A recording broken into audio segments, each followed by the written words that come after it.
எல்லாருக்கும் வணக்கம். இன்றைக்கி பிரியாணி தான் பார்க்க போகிறோம். ப்ரான் பிரியாணி. இது ஒரு டிஃப்ரெண்ட்டான ஸ்டைலில் மசாலாலாம் அரைச்சி போட்டு செஞ்ச பிரியாணி.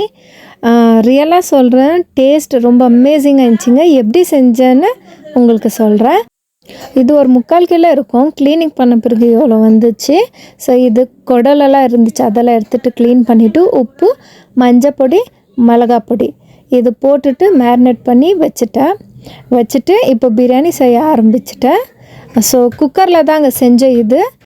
ஸோ குக்கர் வச்சுட்டு 2 டேபிள் ஸ்பூன் கீ போட்டுக்கிட்டேன். கீ போடுறதால டேஸ்ட்டு தெரியும், நல்லா வரும். அதில் ஒரு 3 டேபிள் ஸ்பூன் போல் ghee and 3 table spoon oil ஊற்றிட்டு பட்டை, கிராம்பு, ஏலக்காய், பிரிஞ்சி இலை, இந்த பிரியாணி ஐட்டம்ஸ் எல்லாம் போட்டுட்டு நெக்ஸ்ட்டு ஒரு பெரிய வெங்காயம் 2 கட் பண்ணி வச்சுருந்தேன் ஸ்லைஸாக. ஸோ அது போட்டுட்டு நல்லா லைட்டு ப்ரௌன் கலர் வர வரைக்கும் இது வறுத்துக்கலாம். அதுக்குள்ளே ஒரு மசாலா ரெடி பண்ணிட்டேன். சாரிங்க, அது வீடியோ எடுக்கலை, நான் என்னென்னு டக்குன்னு சொல்லிடுறேன். ஒரு பீஸ் தேங்காய், இஞ்சி, பூண்டு, பச்சை மிளகா, புதினா, கொத்தமல்லி இத்தனையும் கிரைண்ட் பண்ணிட்டேன், அரைச்சிட்டேன்.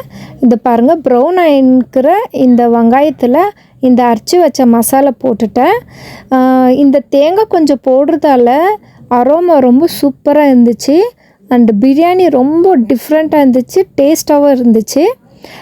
யார் செய்யலும் நான் சொல்கிறது இந்த மெத்தடில் நீங்கள் ஒன்ஸ் இப்படி செஞ்சு பாருங்கள். டேஸ்ட்டு ரொம்ப சூப்பராக இருந்துச்சு, பசங்களுக்கு ரொம்ப பிடிச்சிச்சு. அண்டு இது கூடவே பொடுசாக கட் பண்ண ஒரு 2 பெரிய தக்காளி போட்டுட்டேன். ஒரு கைப்பிடி அளவு கொத்தமல்லி அண்டு ஒரு கைப்பிடி புதினா இதுவும் போட்டுட்டு நல்லா இது கொஞ்சம் ஃப்ரை பண்ணிவிட்டு இதிலே நான் கொஞ்சம் பிரியாணி மசாலா போட்டேன்.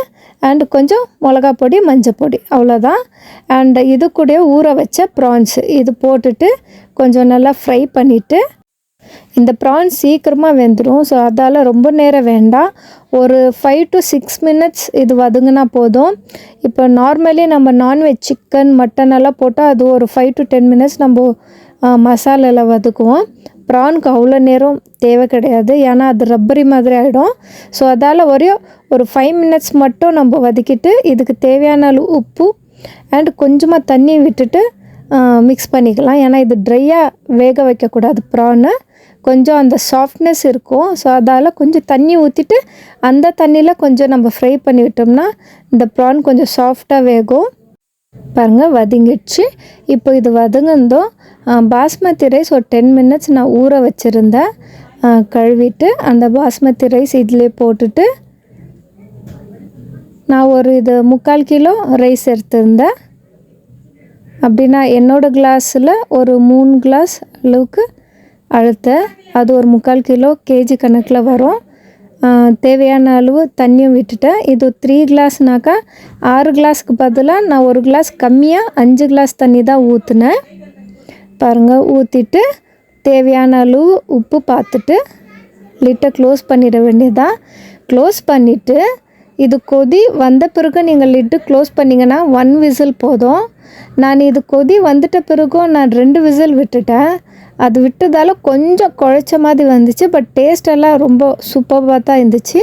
பட் அந்த ரொம்ப உதிரியாக இருக்கும் தெரியுங்களா, அது மிஸ் ஆகிடுச்சு எனக்கு. ஒரு விசில் எக்ஸ்ட்ரா போனதால். பட் உங்களுக்கு தெரியும்ல, ரைஸ் எல்லாம் போட்டுட்டு உங்கள் குக்கர் மூடிட்டா எத்தனை விசிலுக்கு எப்படி பதம் வரணும் அந்த மாதிரி நீங்கள் வேக வச்சுக்கோங்க. நான் கொஞ்சம் சொதப்பல் தான் ஆச்சு லாஸ்ட்டில். பட் டேஸ்ட்டு ஸ்ட்ரெச்செல்லாம் கரெக்டாக தான் வந்துச்சு, கொஞ்சம் குழைச்சிருச்சு, அவ்வளோதான். இப்படி கொதி வந்த பிறகு நான் லிட்டை க்ளோஸ் பண்ணேன்.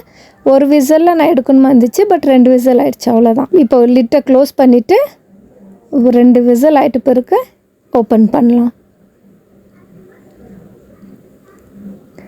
ஓப்பன் பண்ணி பார்த்தேன், சூப்பராக அரோமா ரொம்ப நல்லா இருந்துச்சு. அந்த தேங்காய் அரைச்சி போட்டது ஸ்மெல் ரொம்பவும் சூப்பராக இருந்துச்சு.